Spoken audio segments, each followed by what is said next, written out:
Welcome, everybody. Welcome back to today's Weather Tonight. I'm your host, Cloud Hudson, your co-meteorologist, your comediologist. I am here today to talk to you about the weather. Didn't we have some weather today?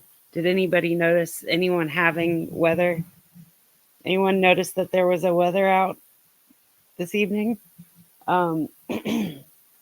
So yeah, I'm here to talk about. Let me go ahead and start sharing my slides here. I did prepare. I did prepare. Let's go with those. All right. So I tried last night, but it didn't come out the way I wanted it to. So let's be real. Last night I was full of shit. Today I'm not. Today I'm on it. Today I make a lot of sense. So how was the weather today? Well, as you can see, the weather wasn't in the mood to let me save a GIF to this PowerPoint document. So I still can't show you a live loop. Let's actually, instead of that, let's share a screen real quick. Instead of these, let's look at the current satellite loop. Okay. So that's the current satellite loop. Okay. Current infrared brightness, aka satellite, roughly translates to radar, where you would expect to have precipitation. I don't know if my zoom translates to the screen. It does. Okay, cool.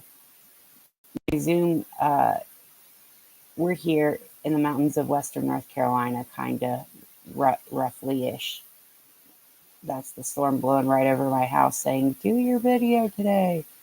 And there's mostly, we're in the middle of what is going to be some awesome January weather. The snow doesn't really start around here until January. And that's right on cue because we had like kind of flurries here at the end, towards the end of December.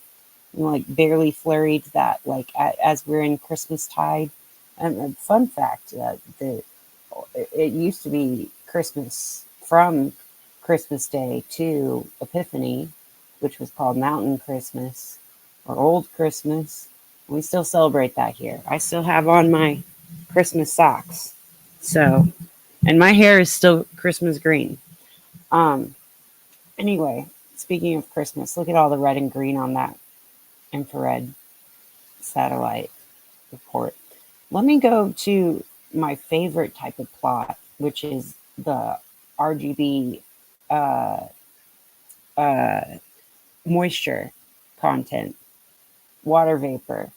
So it's like a black background. So anywhere you see white is where there's RG and B. That's high and deep clouds, moist upper levels, and moist low to mid levels.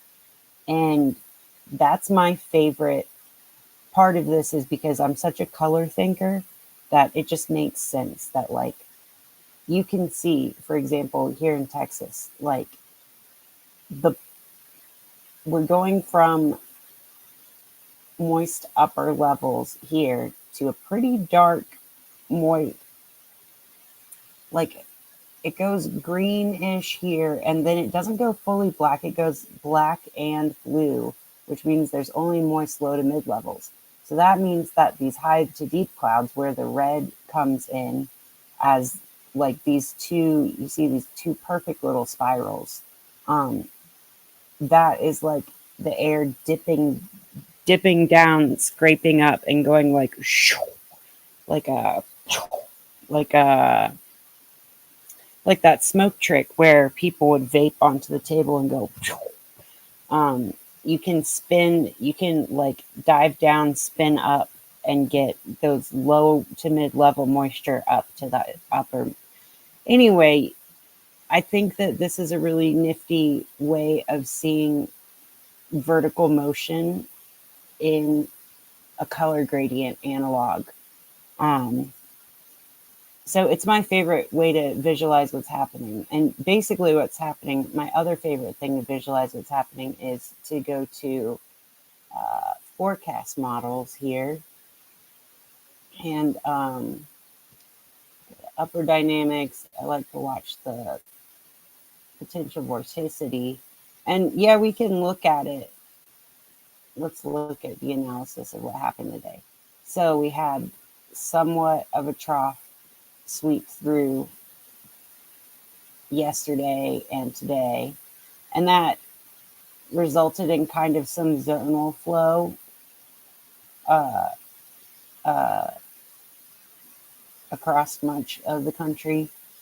And so, like, the shaded is the potential vorticity. That's like what all the ingredients are there for. And then cyclonic vorticity is the actual measure of like the amount of wind changiness at that point in the direction of cyclonic vorticity as opposed to anti. So was the spin this way or this way compared to the bulk air around it? So like purple is where it's actually getting spinny, and that's what the purple gradient lines are. And then the orange and blue is where the air is showing where there's like a lot of potential for spinniness to happen in the cyclonic or anticyclonic directions. Basically, like, okay, yeah, you get it. But you'll be able to see on, this isn't even my favorite version of this map. My favorite version of this map, let's go to regions. By the way, I'm using Tropical Tidbits because I'm too lazy to program my own website for this yet. No, not too lazy, just like haven't invested the time yet. Okay, this is my actual favorite way to look at cyclonic and potential vorticity map, because this gives you a really good idea of like, I feel like this gives you a good idea of how the air is moving, because there's, anyway, like, look at that. As we tick forward, this is how the air actually moved all the way up till here. So like all the way up till here, that is what the actual polar vortex looks like. You can see all these little juicy, it looks like gravy. It looks like a boiling gravy, juicy, yummy soup up at the North Pole. And honestly, this will like calm your fears about the polar vortex breaking down, because this is the one where you need to watch. I mean, this is the view where you get to watch it. And honestly, yes, it's not as tight as it could be, but like it's got very clear nodes. Now we're getting off into the far distant forecast region. Let's wait for it to restart. Yeah, here it actually still looks like a very natural pattern to me. Um, Juice flowingness wise. But as you see, this is how like we get these bowling balls of air that go down across the country and create these big swoopy uppy troughs that scoop up the moisture from the Gulf of Mexico up to here. And then they want to, so you can kind of see this happens all over the world in the mid latitudes, like that's where the mixing happens. That's where the good boilingness happens. And you can see it looks kind of like ocean waves going around in a circle. And there's a lot of stuff we can tell about, like, from the number of lobes. Like, if you think of this as a flower, how many petals the flower has up here.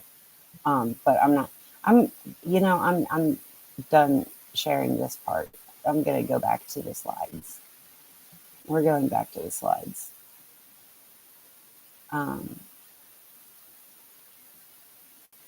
Oh yeah, let's go back to troubleshoot. Okay. So that was leftover. And oh yeah, there's one that I like to show a lot is the 2-meter air temperature. Kind of wish I could zoom in on the slide, but I can't really. But this is also a really good way to watch the way that the air spins around the poles. But kind of annoying that they don't have a southern hemisphere model of it, but maybe I just haven't researched it well enough to find it yet.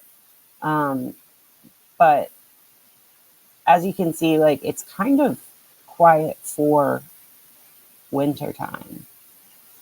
Quiet as in it's warm. It's like there's no big cold blast coming. We are just heating up. Anyway, next, I bring you to the poles so that in order to talk about how there is an energy flux in and out of the planet at the poles. And oh, I said intentions. Are we getting a little we might be getting a bit we might be getting a little bit woo-woo here. I always talk about intentions because I'm trying to get us all on the vibe, on the wavelength that these are all vibes and your intention is as powerful scientifically as your like physical motion. But it's actually kind of more powerful, your intention that's locked up in this physical vehicle. So I felt it because I wanted to launch this YouTube channel this year, and I'm doing it. Here I am with you guys. You know, it's day 2. Yesterday, day 1, I couldn't hear myself, and I just got so frustrated that I couldn't even keep going because I wanted to hear myself in my nice little. I got a nice, pretty little mic. I got it for a very good deal on Gear Exchange. Thank you, Sweetwater. It was $25 for this nice condenser mic. Let's get back on topic. New Year's Eve, there was a big X-class solar flare, an X5 solar flare. And I've got the solar activity graph stretched out up there on screen. So you can see that there was like some peaking from like C class up to the M class, like to the bottom of the M class, just like boop, boop, boop, boop, boop. And that's like the pot boiling. You know, the sun's like a big pot boiling plasma kind of ish, but like more like a nuclear reactor than a pot of boiling water. But like, it's still a fluid. And it's still, anyway. You'll figure out what I believe about the sun eventually, but it's mostly scientific, sometimes spiritual scientific. But what I'm talking about now is that the solar flare came on New Year's Eve. It was perfect and beautiful and cool. And shortly after, we had a 7.5 earthquake, shallow earthquake up in the Noto Peninsula of Japan.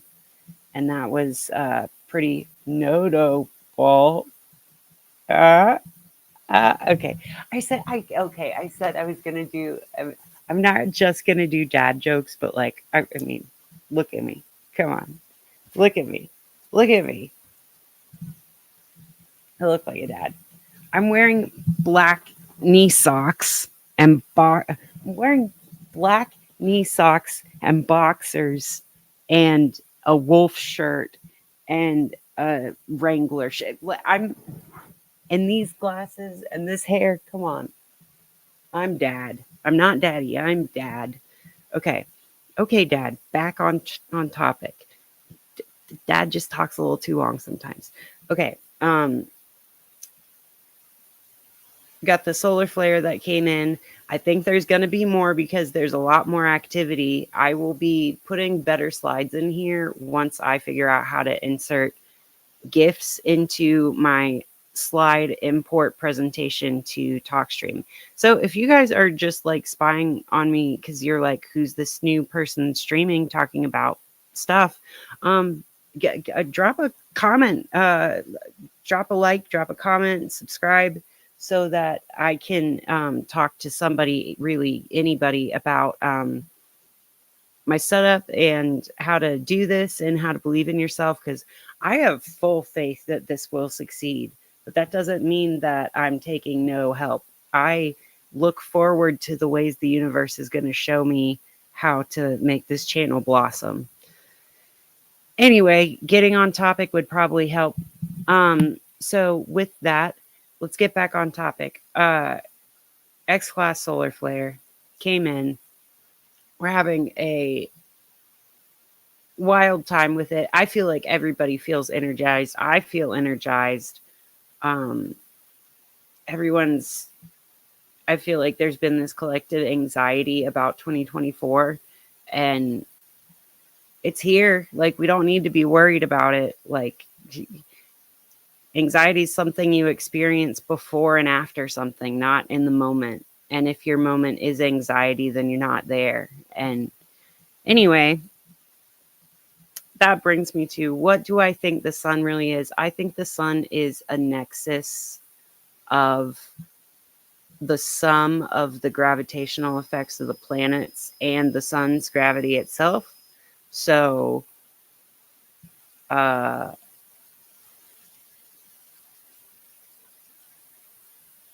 too many thoughts all at once. Sorry. It's almost like something's trying to get into my head right now. Okay. What I'm trying to say is, all the planets revolve around the sun, right? Yes, we've got that. And each planet is pulling on each other planet, like several games of tug of war, like 9 factorial games of tug of war, and 9 plus or whatever. And the asteroids do their own thing too, and whatever. And physically, geometrically, in the middle of it, the sun sits there and is soaking up the changing tides of all these tug of war games between the planets. I believe that in the way that solar flares induce electrical convective currents in the molten core of the Earth, and that in turn induces earthquakes by adding some energy to the threshold capacities of the tectonic plates, like in the same way that that works at a distance. I believe that the planets moving in certain gravitational geometries to each other induces resonance inside of the sun to allow flares to pop off, to allow certain things. And that's why there's the 11-year sun cycle has everything to do with astrology, because it's the gravitational nexus. And with that, that's my excuse for having this next slide in here. We're going from weather, and weather goes all the way up to the sun, from the sun's weather all the way to the solar system's weather. It's all weather, guys, and it's all connected. It connects exponentially. And so if you're here with me on that journey, then please subscribe and tell everybody about it. That's what I'm doing. So, sun's weather. I put this together last night when I was having technical difficulties, so you'll forgive me if the transits selected on here are not optimal. Mercury is finally direct. Yes, I'm launching this channel after Mercury went direct, but we're still in the shadow period. So we're still really reviewing what happened around like that second week of December. Like for me, for instance, I'll be vulnerable. I got fired on like the first day that Mercury was retrograde in Capricorn, and it retrograded back to the place where I got in a, but it retrograded back to the degree in Capricorn where Mercury was retrograde this like back in November of 2017. No, 2018. And I got in a car wreck that allowed me to quit my job because I used the car wreck settlement money for rent money. And it's just a very fortunate endings kind of place, because if I hadn't gotten fired, for me, this 22 degrees of Sagittarius, that 20-degree area of Sagittarius is very like, oh, okay, let's just blow it up and start over. So I blew it up and we're starting over here on the, I didn't actually blow up my other job. I think that there were some higher powers guiding me into the direction of the YouTube channel. And that last job was very much on the page of my guides. So they were like, yeah, well, you don't need to do this anymore. You're supposed to do something else now. So Mercury is direct, but squaring Neptune. So we are going forward, but maybe not exactly the way that you dreamily thought. Maybe not in the way of your delusions. Maybe your delusions are just squaring like exactly the opposite of what maybe all the dreaminess you had this year and the last 12 years are not to be trusted. And yeah. Anyway, Mercury is direct, but squaring Neptune in Pisces. So let's keep it gushy and weird. But speaking of Pisces, a sexy pop star Venus in Sagittarius. Venus is a pop star when she's in Sagittarius. I'm sorry, like nobody can argue with me on that. She is the moment. In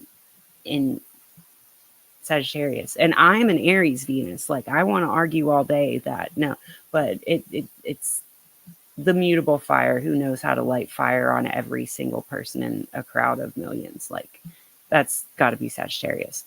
And Venus is a pop star in Sagittarius, and she is currently squaring Saturn in Pisces, and that to me is screaming like the esoteric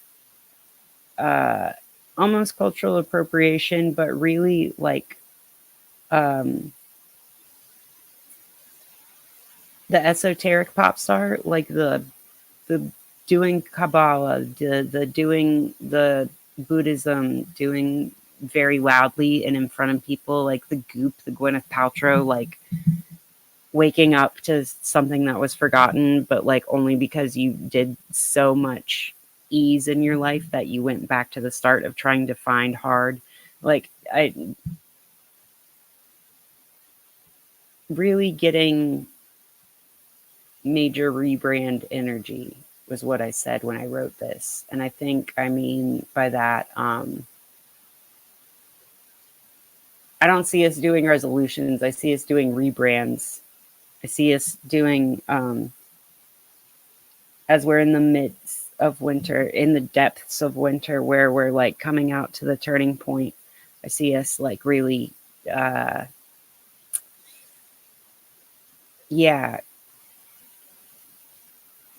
major esoteric pop star rebrands. And with that, I'm looking over at my own rebrand of the sort that I've done. And I think it's important to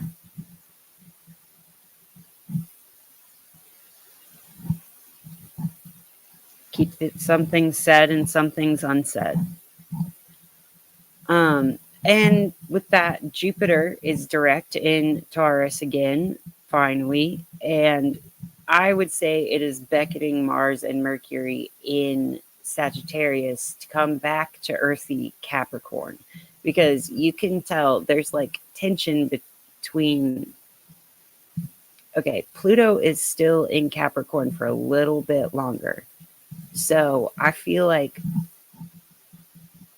Jupiter and Taurus has been hanging around, really wanting a trine from Mars and Mercury in Capricorn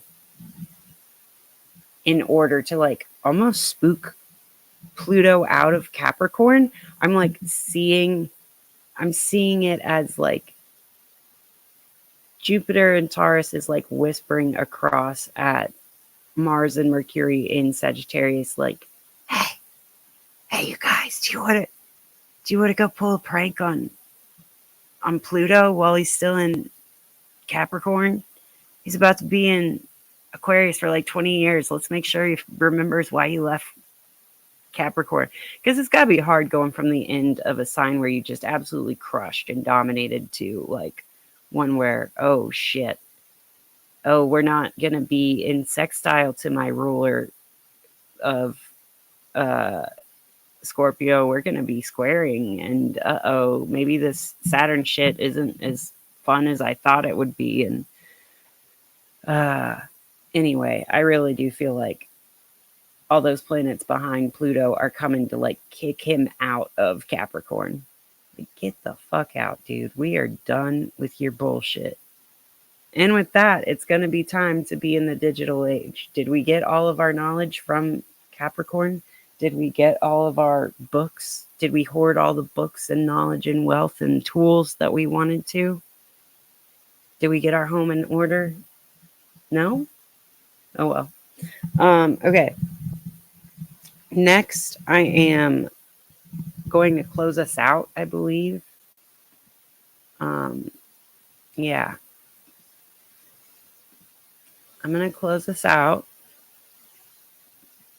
with a reading, kind of. All right, and this is why I need your coffee, why I need your donation money, because I don't have anywhere to put this while I'm doing the hands stuff. So I'm just gonna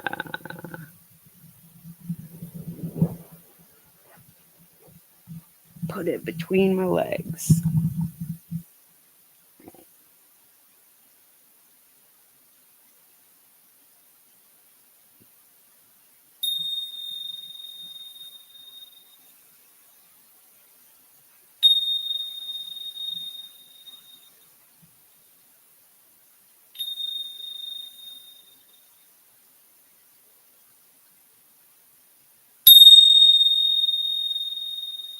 I hope that sounds good.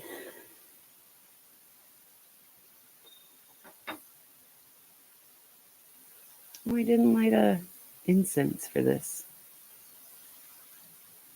We can go ahead and do that. Go ahead and get weird. Let me get my Alabama road case is in the shop.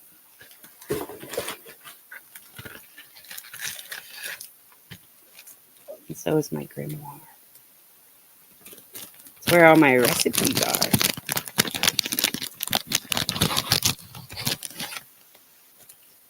All right. Starting at the root. Maybe I'll work up through the chakras through the duration of this experiment.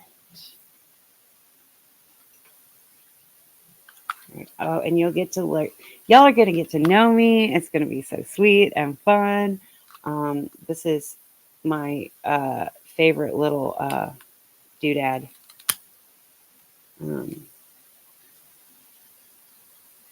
I've had this butane torch since 2013. Oh, do you like that ASMR?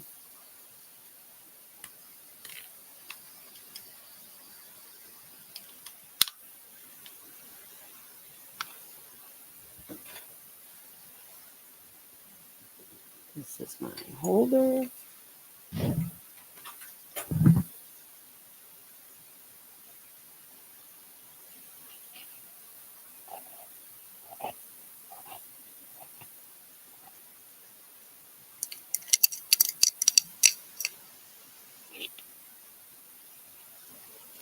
Incense holder. Had it for like years now. Let's see if I can get this to show up.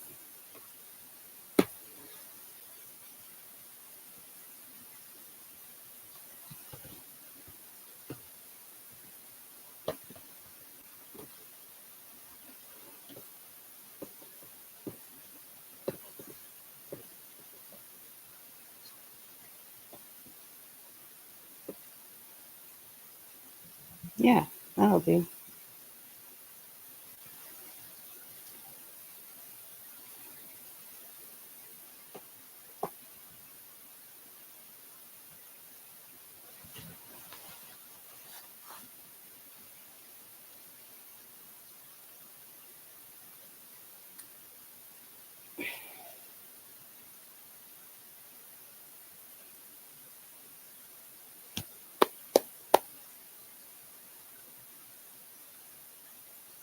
Got these affirmation cards from my friend uh, for the holidays.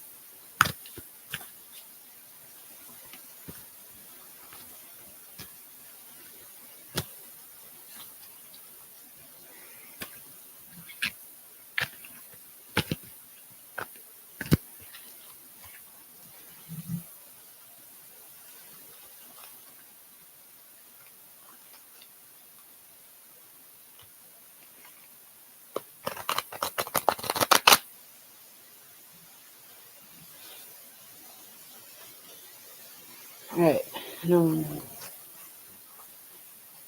Focusing on the intention for guidance for today.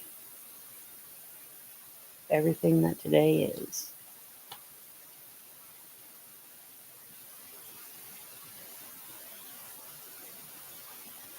Today says, I relax into my natural well-being. I can relax into my natural well-being. The essence of all that you appreciate is constantly flowing into and creating your reality.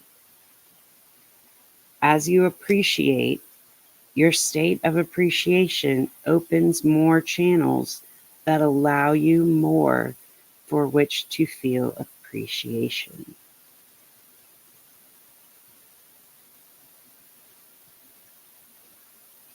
That's a good one.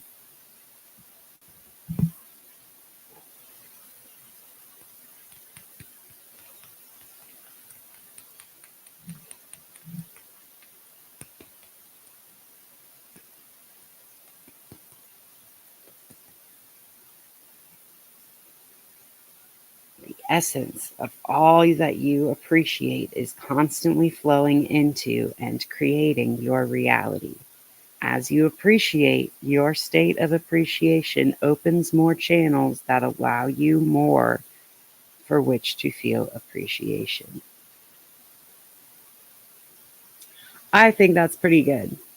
And I'm going to say I appreciate you all. I'm stopping at 3:33.